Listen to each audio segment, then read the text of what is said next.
Hello, beautiful souls, and welcome to another exciting episode of WTF What's the Frequency? Where today I've got a really interesting guest, Robert Scott Bell, a man who's taken his truth and his desire to tell the truth and shine the light on the not so good things about big pharma and the health and wellness industry. He is somebody that we should all be listening to for gaining as much information as we can and taking control of our own personal health. So, I'm going to talk to Robert about how you can use the anger of finding out certain information and sharing it with people for that to become a positive experience that not only bolsters his own passion for the subject, but also spreads the word and educates all of us on how we can take better control of our health and physicality, and how in doing that, we can indeed shape our own destiny and our own future.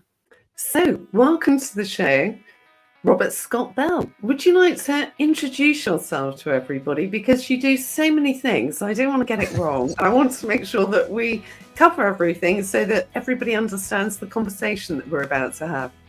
Yes, thank you, Vanessa. As a homeopath, we're the ultimate generalists. We address anything and everything. But I wasn't born a homeopath. I was born into a pharmaceutical medical family and suffered for the first 24 years of my life with many chronic ailments and illnesses, vaccine injury, and antibiotic use that destroyed my gut and the immune system, skin conditions, and musculoskeletal inflammatory conditions, respiratory ailments and illnesses, borderline asthma, every allergy known to man, responded to with every over-the-counter and prescription drug they could throw at me, and including 10 years of allergy shots. And even one surgery to open up the holes in my nose bigger, which all it did was made bigger holes for a lot more snot. Sorry to be blunt like that. But none of the things that the doctors did address the underlying cause. So I had, been on a search and a journey for my own health and healing purposes. And that kind of drove me into a spiritual journey to understand, cause and effect on this planet and, what the rules and laws of creation are. That would then open me up, in fact, to the healing that it led me to. That is a more natural, gentle, but loving and let's say energetic method of healing, homeopathy, and converted my diet to organic and began to supplement and do herbs and other things like that.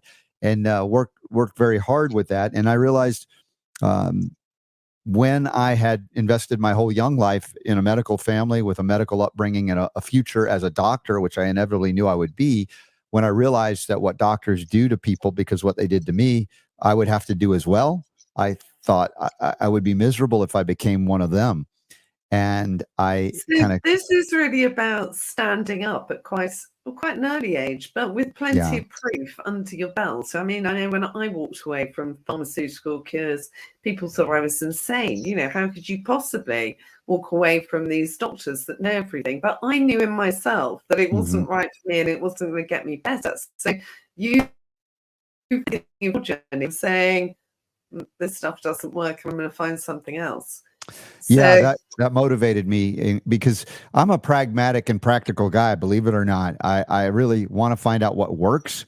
And I don't care if somebody denigrates me because they don't think it should or could or possibly would. I've put it to the test, in my own body, and then I've helped many others over the years. And that's what drove me to speak out, because I know that's what we talk about together. And you were on my show. It was a wonderful story you shared with my audience as well.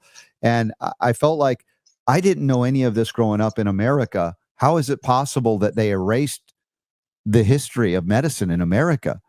And that's what prompted me to say, my gosh, if I don't know this, because I'd never heard the word homeopathy until I was 24 years of age, I bet nobody else knows about it either. And so I began to speak out about it. I talked about my journey. I began to lecture around the country, teaching about healing and things, but eventually ended up in broadcast media in 1999. And just this stuff bubbled up through me that I had apparently this capacity or ability or a lot of help from the other side to communicate with great clarity many complex concepts, including those within the healing realm that had been relegated to a special elite class of men known as doctors, and diminished in our ability or acknowledgement that we could ever access it unless we go through them. And I was just greatly disgusted by it. My uncle was a physician, a medical doctor, and he warned me against becoming a medical doctor. I didn't understand why. But he did talk about me being miserable if I did become a doctor. And I thought, wow, what is that, Uncle Bob? You're a doctor. And then I realized to get exactly the things that they did to me. If I had to do to anyone else, I would be miserable. So it opened me up to, my gosh, if they can erase history and rewrite it, we're in trouble, because that means they control the present and the future. And so I began to speak out, in broadcast media, on radio and syndicated radio. And now, of course, everything's online as well. It wasn't that way in 1999. It was all radio, but it really encouraged me to just speak that experience, the stories I had to share, and then bring other people who have a light and an intelligence and a wisdom to share as well, and make a platform so that we can communicate the things that, those bozos would tell us can't be possible. We show and share that they are, and they're happening time and time again. So that lit me up and sent me on a journey of communication. That's one of the reasons why I love your show, because, people like me quite often get called woo-woo and, we must be crazy and we're witches and the stuff we do doesn't work, but it does. Strangely, it does. And it cures an awful lot of people and makes them a lot happier. So instead of examining what we're doing in a bit more detail, we're always pushed to the side as sort of nutters and freaks very often. And what you do is actually say, this stuff might sound a bit Star Trek, but let me bring some scientific proof in to sort of layer on top of it, which leads me on to my next question, really, because when you're doing that, you're exposing the fact that either information has been kept from us or it's been deliberately made to look like it's idiots speaking or what have you. What sort of backlash have you had? Because the frequency you're putting out is sort of warrior frequency. I'm going to speak my truth no matter what, and I'm going to share it with everyone because everyone wants to know. So with your warrior stance on, who did you meet coming back at you? Well, yeah, there were plenty of hostile, let's say, responses, especially, back in 1994 when I first appeared on radio as a guest, and talked about such radical topics as vaccination might be injurious or maybe even deadly to some, and also that AIDS was not caused by a retrovirus known as HIV. Oh my gosh, people were just absolutely livid. They were freaking out. I'm like, dude, I'm going right into the peer-reviewed medical literature. I'm talking to scientists who have a different perspective on ailments and illnesses in the immune system. And it wasn't like me going to whatever you talk about, the woo witch doctors, right? They'll call me that too, and we have fun with that. In fact, my producer utilized that old witch doctor, the Chipmunks song, and we played it as a promo for the show, because we're like, why run from it? Let's have fun with this. And actually, that's part of the element that kind of shifted and dissipated that kind of anger and hatred and animosity. They might still have it, but we laughed. We laughed at it. We laughed with it. We laughed at them. We laughed with them. And even though they didn't have much of a sense of humor about it, it kind of brought the audience in to go, oh, yeah, we can laugh about this too. It doesn't have to be all, my gosh, they're just being angry and mean, and I'm just going to scurry away in fear of them. But laughter is the great, healer and dissipator of angst and anger and fear. And it really reconnects people, I believe, to source. So humor has been a big part of what I try to reveal in terms of meeting these people that are very openly hostile and angry. And I think because they're so wounded on some level, and they're not willing to self-reflect and think critically about the things that they're just accusing us of. And yeah, I can meet them with hatred and anger. And certainly I'm human and I've been angry before, and I'll let that out. But that's a cathartic experience as well. And it's not done with ill intent. But it is a challenge for any of us who have kind of left the track, the beaten path, to kind of charge a course that's different, or maybe ancient and covered up and almost invisible to us. And we got to hack back through it and go, hey, here it is. It's been here for thousands of years. And don't eliminate it just because you think that which is old and ancient is not good. In fact, it's what we need to replenish. We need to reconnect to that. I couldn't agree with you more. It's very much along the same lines as my thinking. And what I love is the passion of hearing you speak. But I particularly like the fact that you are willing to take on the titans of, big pharma and challenge them on things. And you've done an awful lot of that on your shows. And the frequency of that is really fearless and brave. But what I like the most is when you're saying, well, I laugh at them. I was speaking to Wally Green, the ping pong champion, recently, and he was saying, if you get trolls on Instagram it's actually really good because they won't stop, trolling you, and they keep sending you messages, and the algorithm thinks you're having an amazing conversation with this person and bumps up your ratings. So Mhm. it is always worth facing people down with sort of, or like you say, finding a laugh in it somewhere. My sister's recently written a book about going through chemotherapy called Stay on the Bus, and it's the funny side of laughter. And she said Mhm. it's only really a very elite club. You have to have that black comedy of having had breast cancer to sort of get it. So I love the fact that that's very much part of your ethics. But tell me, what are some of the biggest and most controversial things that you've taken on in the last couple of years, which have really put you on the map in lots of different ways? And how difficult has it been to deal with? Sure. I mean, it's not like I haven't courted controversy. It's not like I want it actively, but I know that what I say can bring it.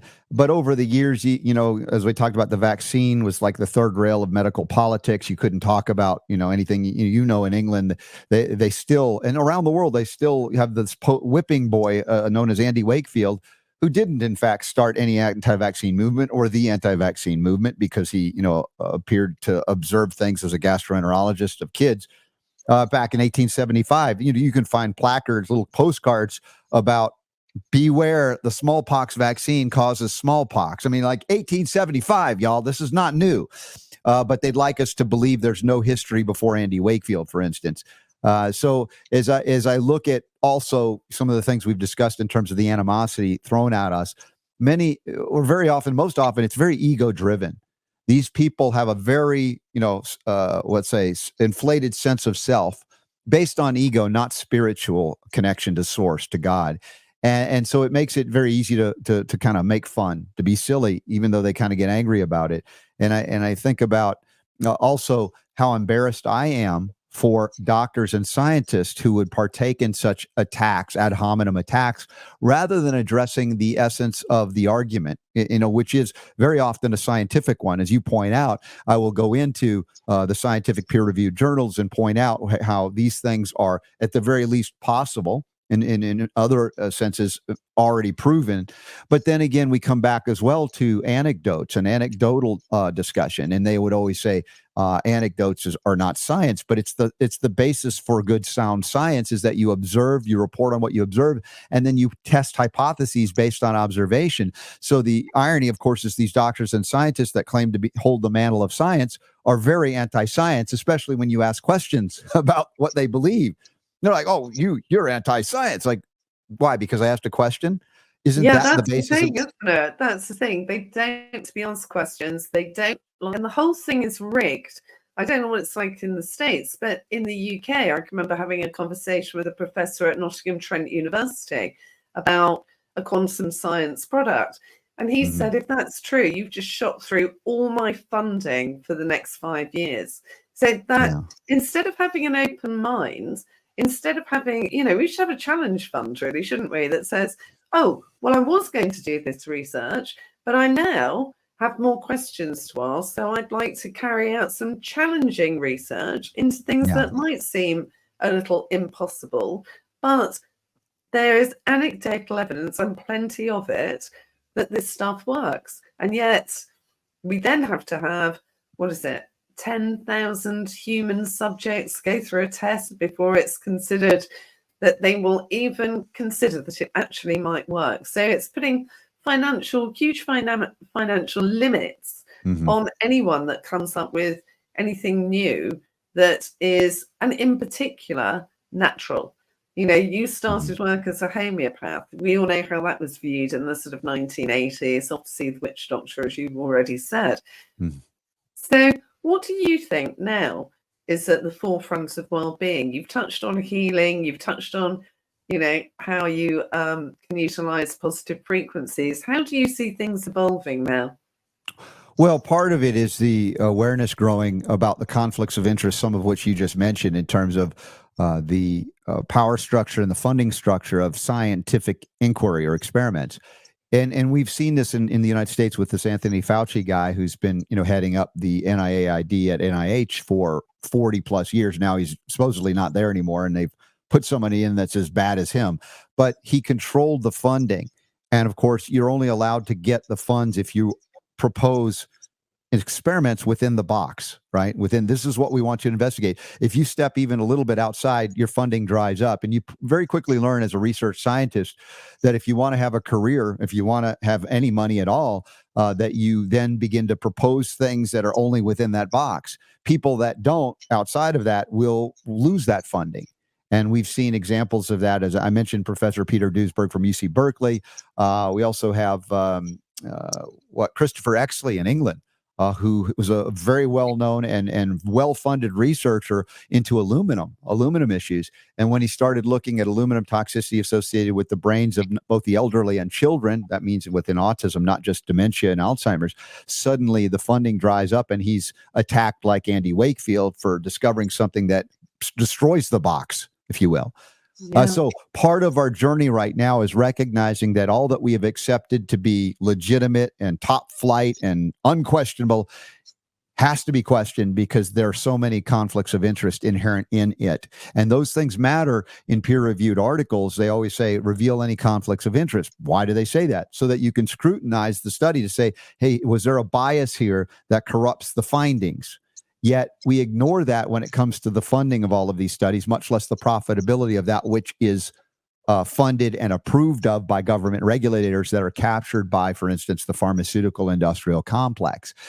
So it's kind of a maturation in the population to believe not in quote unquote science, but in, let's say, relationships and conflicts of interest and how that impacts the belief system of whoever really has controlled the money and the end result science, so to speak. So we've been deceived for generations, arguably in some cases centuries, about things, because we were devolved into a reductionist, isolationist way of thinking, that we're all a bunch of, lump of chemicals or chemistry, and we just alter chemicals with toxic poisons and then everything would be right. So the belief is the only legitimate medicine is that which responds to this statement: all symptoms are evidence of a toxicological drug deficiency, which is weird because there is no such thing really as a drug deficiency disease. Well, I was going to say there's no such thing as a drug deficiency disease, is there? But everything is treated as such when you go to a allopathic licensed medical doctor. And they say, well, of course, I don't believe that everything is a drug deficiency. To say, okay, well, doctor, then why is every ailment that you see in your patient population met with a prescription for a toxic drug that is approved by a government regulatory agency, as if it's you're deficient in that? And they go, well, that's silly. Of course. So their focus is not on actual cause and effect relationships that would empower people to go, oh, I did that and this is what happened, or I didn't do that and this. So then suddenly you're like, oh, I need to change my diet or my lifestyle or something, about which they'll pay lip service to. They'll say, you need to eat better, you need to exercise. But it's sort of like, don't worry. Here's your toxic chemical called a drug. It's approved by and this is legitimate. Anything else like it would be quite easy, wouldn't it? When you've got people in the smokers, for instance, to go, this is what your lungs are going to look like in 10 years, and show them a really horrible picture, but we don't do that. To show people that are quaffing 2-3 bottles of wine a day, here's a picture of what your kidneys are going to look like. This is what it's going to do to your circulation. And these are all the symptoms that you're going to get. And that would shock an awful lot of people into just stopping. And as you say, diet, the frequency of organic food that's been grown in the sunshine, not mass produced, not meat that's been grass fed, that hasn't been shoved full of chemicals, is going to have a very different frequency to mass produced chicken that you're shoveling down in the form of a sort of, I don't know, chicken burger. It is all about frequency or wellness, and we are so ill educated in it. And so I'm delighted that you are doing this show that really does strip it down for us, because there's so many things that we're taught that we don't need to be aware of. Sleep, eating, exercise, just the basics. So many people are virtually immobile and never go outside. And whether that, they can blame it on COVID, but it's a really sluggish lifestyle of being stuck in front of a computer every day, isn't it? So when you talk about what's coming next? What exciting things have you heard about that people might find a bit Star Trek, really, when they're thinking about wellness and healthcare? Well, I think about frequency medicine. I mean, I believe Thomas Edison, who supposedly invented the light bulb, that was said that all energy or medicine of the future will be, related to energy.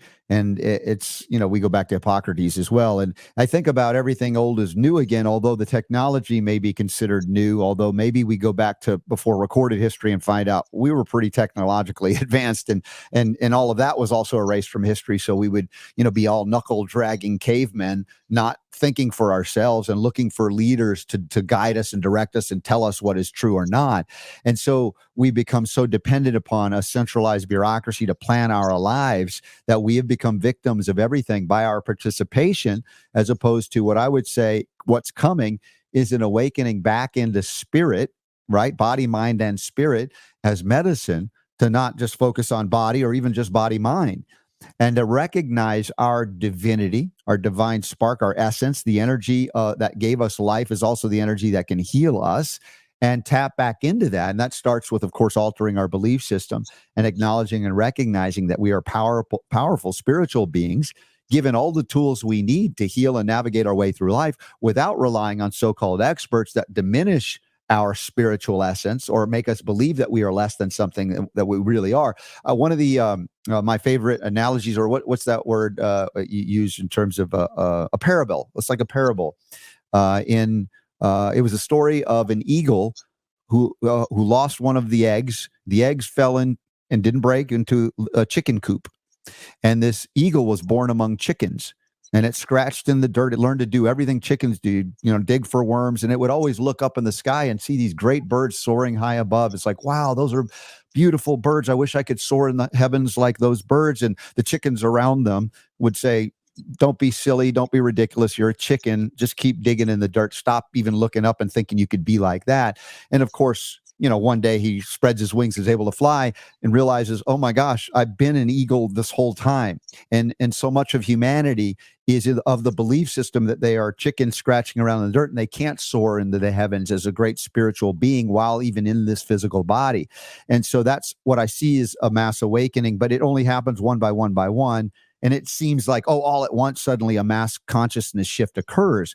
But because of what happened in COVID, which is, the disaster of disasters in our lifetime in terms of, the injections that have harmed and killed so many, it's caused so many to awaken to a reality of deception that a few of us, some of us, have seen for a long time and trying to point out, hey, there's something going on in here, and it's those experts that you believe in. They're the ones guiding you that way, and even they are not fully in on the inside of a plan or a plot. They're true believers, right? And so they're just following along, and yet on some level, there are those that are aware of this, and you call them the schemers, the nefarious schemers, if you will, but even they don't have all of the power that we have believed that they've had, because it's really because we believe and we support their power that they have it. Not that they have any more power or less than you or me, because we're all creations of the divine. Now, they might decide to do things that we don't find to be so uplifting and spiritually correct or divine,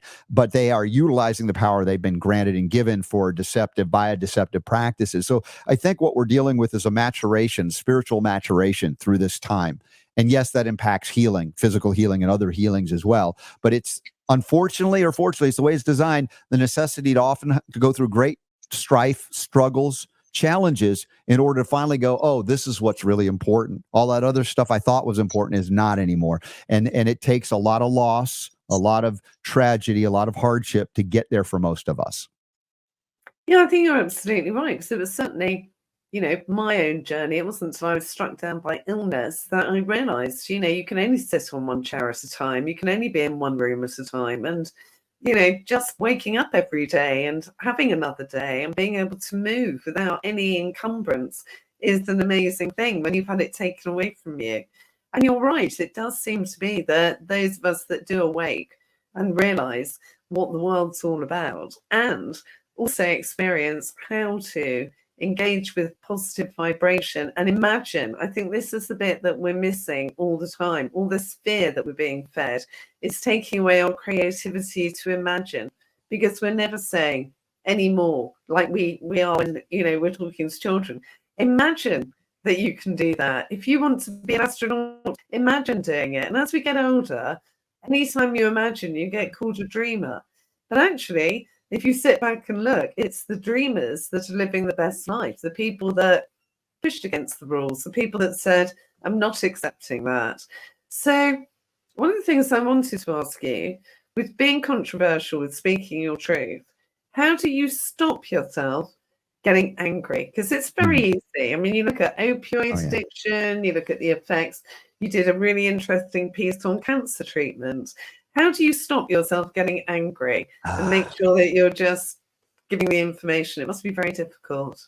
Well, it has been a challenge. And if I go back in my earlier radio broadcast career, and my producer's been with me like 17 years, but I was angry and angrier, and I would let loose with monologues. Or you're like, dude, what is going on here, right? And it's like, but it was again a cathartic experience for me. I had to unleash what I was feeling bubbling up inside me. That I was very angry, seeing the injustice, all the choices that I made that were so wrong, and others were making them still because they didn't know what I knew and learned. And I had to over time find a way to make peace with the timing, to remember. I didn't know the stuff I know today back then. and to have compassion for those who aren't here yet and maybe they'll never get here. You don't know. So the anger would only go so far. It would often, create more of a response that would be rejecting what I was trying to communicate. And my passion was to be able to land that communication. I felt it to be an obligation and a mission because of what I learned, to be able to give back to my culture particularly. But of course, now it's all over the world via the internet. And so the anger dissipation came with the experience of that the anger ultimately did not serve me or serve those. Although I will acknowledge there are times, and I'll speak about it overtly, openly, that I feel very angry about this. And I might even sound it, but it's dissipated. And it's acknowledgement that anger in and of itself is not bad or evil. It's part of who we are, the emotions that percolate through. To allow them to process is a healthy thing, to allow them to see people get angry. You see some of these gurus that, like they're beyond all emotions. You're like, how do I relate to that? And so I'm trying to be honest with folks that, yeah, I'm angry about it, but I also know that anger is not going to solve the problem. It's just maybe it gives me the energy, right? Or the anger energy to actually get up off my butt and do something about it. And that's good. As is frustration sometimes, but frustration after anger can lead to depression. And that's where inactivity is happening. So as a homeopath, I know the remedies for anger, extreme anger, is stramonium. If anybody knows about homeopathy, that's the anger remedy, stramonium. If you're frustrated, the remedy is argentum nitricum, which is silver nitrate in homeopathic form. And if you're depressed, it's often sepia, SEPEIA. Sepia, which is the inky juice of the cuttlefish converted into a homeopathic remedy. It can be used often with women who are going through menopausal issues too, by the way. It's not just one thing. So to give the tools as I'm experiencing them, I found that it helped for people to go, oh, dude, I feel that too. He did that. I can do that too. So it's rather than trying to elevate and exalt myself because, hey, I know some stuff now, right? I am the smart one now. Look up to me and I've got the power now. It's like, no. I've seen what that does to people. Not interested. I'm more excited when I see people recognize their own spiritual power and their own healing power. And so when I say at the end of every hour of my show, the power to heal is yours, it's just as much for me to hear that message as anyone else because I never heard it growing up. It was like, no, you don't have the power. Come to us. Maybe we'll help you. Maybe we don't know what you're doing. Just take this drug. Shut up, kid. Get out of here. You're bothering me. That's like, playing the victim, and that will anger you, maybe to activity to break free of the victim status. Or it can be used to manipulate you and to misdirect that anger to your fellow man, woman, and child and make them, make you believe that they're the cause of your problem, right? And this is where we get the division. Oh, black people don't like white people. Red people, all the differences. Interestingly, I was talking to somebody who used to be in a gang, and he said to me, there's two types of gangsters, Vanessa. There's those that have lost their humanity. They've let the dark totally invade them. And there's those that do it for survival because they don't know how to do anything else, but they know it's not right. And I think that's what, we can do with anger, isn't it? We can let it bubble up and possess us, or we can use it positively. And Yes. I like the fact that you get angry on your show, actually, because it makes me feel like I have to do something about it, sign a petition, read up more about it, tell people that I know to be careful of these things. And I think anger used positively can be a good thing, as you've already said, but it's about letting it go afterwards to make sure that it doesn't stay in your body, because it's a very heavy energy and it will Yes. affect your physicality. We've talked about this before. So we're coming to the end of our time together. You're obviously, somebody that knows a great deal about health and well-being. What are your top 3 tips to anybody that is maybe in a predicament at the moment, maybe just been given some terrible, devastating news that maybe they've got cancer, in terms of navigating the Mm. traditional medical system and making sure that they stay on top and in control of what's happening to them? Well, what first occurs to me is my training as a lifeguard back in my younger years. We were taught when you were attempting to rescue a drowning victim, a person that's like panicking and trying to stay alive on top of the water, as you race to them because it's an urgent situation, as you think cancer would be when you get that diagnosis. But as you approach the victim and get close enough, then you do what's called a quick reverse to assess the situation, to use other senses to go, all right, how do I make my way in to help this person so that I don't end up a victim and drown and dead too, right? And oftentimes, as you see these chemotherapy doctors, the oncologists will tell you you must rush immediately into the treatment. My gosh, we got to start this immediately tomorrow, or else. And of course, in America, there in the United States, there's great economic conflicts of interest because of all the physicians out there. The oncologists are the only one that can profit from selling you the chemo drugs that they put you on. So it's very profitable in America for an oncologist to get you immediately. They don't want you to think about it. They don't want you to investigate. Hey, is this the best route? Is this the right route? Now, I'm sorry. Wind that back for me again, because we have the yeah. National Health in the UK. Mhm. So it's only the oncologist, the person that's given you your diagnosis, that can give you, or rather sell you, the drugs to get you better. Wow, what an amazing conflict of interest. I mean, Oh, what if I tremendous. Yeah. mean, there must be people that have really got cancer. Guys, a bit hard up for money. You could just give that diagnosis and start administering drugs. Hit your quota. I mean, I just find it. How can that possibly be? Yeah, and the irony, of course, is the other doctors or are not oncologists don't have that same capacity, which you'd think, okay, that eliminates the conflicts of interest, but it's a little less direct. For instance, pediatricians in the United States, if they have, in their practice of all the kids in their practice, if they reach a certain percentage threshold of fully vaccinated according to the CDC schedule, they get large bonuses that can add from 50,000 to 500,000 US dollars a year to their practice. So there is an indirect, if you will, conflict of interest economic for the pediatricians and oncologists, even though the pediatricians aren't technically selling them directly, but they are administering them. Now, in between all of that are all the other physicians that would prescribe drugs. They aren't directly making money from those drug sales because they're going to pharmacies, et cetera, to buy those things. But indirectly, of course, there's a lot of money that flows through the pharmaceutical industry to profit a monopoly system that only allows the treatment of disease by licensed physicians or doctors, allopathic doctors. So everywhere you can find these conflicts of interest, but particularly to your question, in oncology, it's the worst. And so, as I say, that quick reverse is the time to assess. Look around, ask questions, study up. Is this the right path? Is this the only path? Now, of course, the pressure is on because all of the official responses and documents will tell you anything but chemo, radiation, and surgery, or radiotherapy and surgery is legit. Everything else is nonsense, quackery, woo, etc. And that's a great what we call a Jedi mind trick, or maybe we call it the bad guys of Star Wars, or the Emperor mind trick.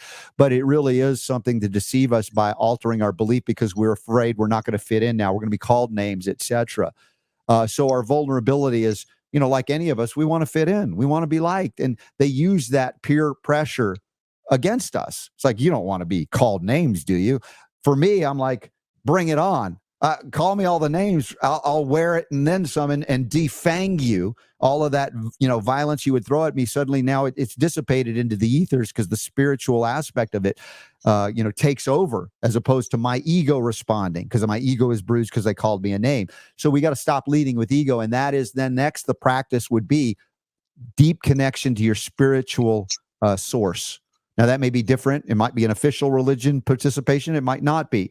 But even as we talk about like energy that is considered woo or new agey, this is where some of that has been a manipulation too, to believe that, oh my gosh, if you're angry, you're not being spiritual. So they'll tell you if you have an emotion.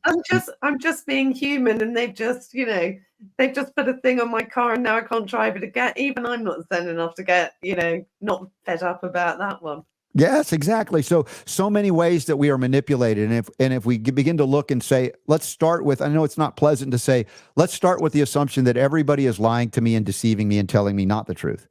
And I know it's not, like, really, yes, start there. And then you can start assessing it with your own thoughts, your own mind, your own intelligence, your own critical thinking skills. And even if you feel it's beyond you to understand some of the things because you're not a doctor, you have connection to the source of all the wisdom of creation because you are a divine creation too.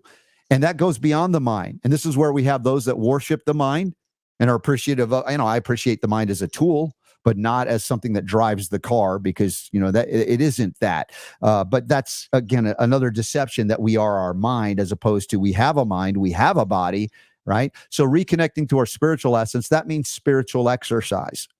Well, I agree with you there because I always say to people, the mind lies to you. The mind can only tell you what the information you've given it already. It's all been in programmed. those situations, it is going to be the fear voices talking, oh, you have to have this done. The clock's ticking. If you don't do it now, this woo-woo stuff, are you willing to risk it? There's all that stuff is only what you've put into your mind. So your mind does lie to you. You're right. I mean, I would say to people, put your hand on your heart and then ask the question, how do you feel Beautiful. then? Yeah. So one of the greatest gifts I got along the journey, Vanessa, this is what, opened me up to be even open up to natural healing, to break the, the belief systems that I had growing up. When I learned about the word Hu, H-U, which is the basis of humanity, human. Hu is an ancient sacred name for God. Really, it's an amazing thing. And I grew up Jewish, so I understood the concept and the power of chanting words. As you went through bar mitzvah, you would chant and read the Torah, for instance, and vibration, right? These things impact. You go to a concert of beautiful music and how you're uplifted, or even if it's a rock and roll concert, and I like rock and roll, and it's like it changes the energy, doesn't it? And so I understood vibration has impact. And so utilizing the Hu, singing it out like a mantra, kind of dissolved a lot of the old stuff, the tapes that you didn't need anymore, and brought a lot of healing and even protection against a lot of these things that we talk about that beforehand I might have been hurt by. Then now I felt, in a bubble of love, divine love. And so for me, it's a practice that I incorporated, talking about spiritual exercise. I would sing the Hu or silently or out loud, however, and it strengthened my spiritual essence, my spiritual bodies, which then kind of rolled on down to all the other bodies. And of course, we still, and I do physically exercise, talk about anger management. I go out and kickbox at the gym. Oh, it's a wonderful way to dissipate the anger, in addition to just being cathartically, being able to communicate like I do or like you do. We do this. So spiritual exercise is often overlooked and thought of as, well, I never thought about that. I should exercise spiritually. Now, for some, it's reading the Bible, prayerfully, dutifully reading the Bible, and it really uplifts them and connects them to that. So I'm not telling people how to do it or what to do. I'm just saying this is something that anybody can tap into, no matter what their faith or lack of faith is. It's not going to take them from anything they already believe, but only strengthen that connection via a vibrational connection. So for me, that's a great tip or tool that I love to share with folks. And you guys put it into play, test it out, see if it works for you. And I think that's the thing, isn't it? That's why I'm doing this series. It's just, listen to different bits, something will resonate with you. But the most important thing is you give something a go, because it definitely does work. I mean, you and I are proof that when you do get on the good foot, when you do engage with the right vibrations, great things happen. So what's next for you? What are you going to be doing next? And where can we get more of you? Well, I'm on 6 days a week, so I'm broadcasting all the time live, and I record my Sunday conversations, which are really kind of more of a spiritual orientation once a week to do that. Sundays kind of fit well for that. But if you come to robertscottbell.com, you can sign up for the newsletter. It's free. I'm traveling around the country, sometimes around the world, as long as we have the openness to do so. I know they're going to try and lock us down and shut us down again if we allow it. But the point is, I would argue that what they did in COVID is the exact opposite of what we need to be doing, because they told us isolate, hide, don't interact, right? The very things that would have helped us see beyond the fear are the things they obviously didn't want to have happen. So while you can get out there and communicate, if you have events you can go to, and I always say listen to spirit to guide you where you need to be, but please don't operate in fear that you stay hidden all of the time, because they really utilize that fear against all of us. And that will kind of be a self-fulfilling prophecy if we participate in it again. And our freedom now is to recognize that all that happened was partly our fault because we didn't stand up and say, no, I am not going to participate. And maybe you did and I did, or, we could, but enough of us in that point, it overwhelms their ability to do these dastardly deeds. So for me, it's a continuation of this joy and communication, the love that I like to share through my show, and the opportunity I have sometimes to be out and about when we do these events from time to time. We've got a lot in the United States proper. There's some happening in Mexico. I hear of some in England. Would love to get back to the UK one day soon. But for now, it's just continuing the broadcast schedule and bringing the power to heal back where it belongs with each and every one of you. Wow. Well, you heard it here first, everybody. Make sure you tune in to Robert's amazing show. Make sure you get empowered with your health and wellness information, because every day you're going to be learning something new. Robert, I can't thank you enough for coming on and talking to us about how you utilize vibration to spread your word, spread your truth, and to spread the truth that we all need to be aware of. Thank you so much for joining us. And everybody, make sure you get over to Robert's show and have a really good listen, because his information really will open your mind and blow your mind in terms of some of the things that you've always thought that you trust in. Robert, thank you so much. Thank you, Vanessa.